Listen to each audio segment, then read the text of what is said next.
Okay, so what you have to understand about the USSR is the fact that it was fucked from the beginning. When it formed in 1922, it suffered from the Russian Civil War and its consequences, which caused 7 million deaths at minimum. Eventually Stalin came to power, who removed quote-unquote traitors by using the tactic of shooting people I don't like.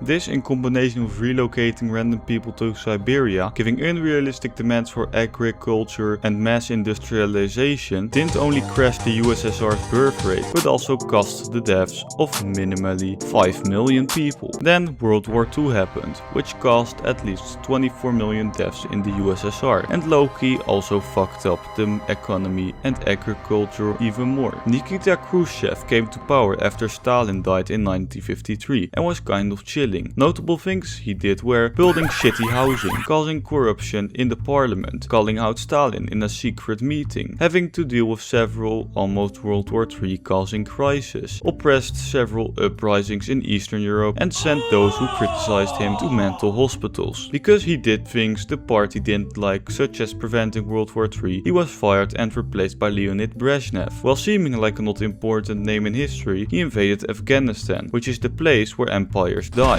He then died in 1982 and got followed up by a bunch of other people who also died really quickly. After that, Mikhail Gorbachev came to power, who made the two political reforms of Glasnost and Perestroika, which were supposed to give the USSR better economic and more democratic reforms. He wanted these because at this time the USA had a 2 times bigger economy and had more happy people. These reforms, however, pissed off the people because they saw how superior the West was compared to the USSR. The economic reforms also did not work, and so a lot of store shelves were empty as shit. He also refused to give a fuck about the Eastern Bloc, which then collapsed. Then there was a referendum, which basically went like, do you want to stay in this shithole of a country? Several countries voted no and got out. It's to no surprise that these countries who voted no also entered NATO a couple of years later. Then, when Boris Yeltsin became the president of the Russian Republic, not the USSR, some communist hardliners got pissed off, and so they forced Gorbachev to stay in a house in Crimea. They wanted him to resign, which Gorbachev declined. So the hardliners told people that he was sick. This caused a coup, which I will go by day.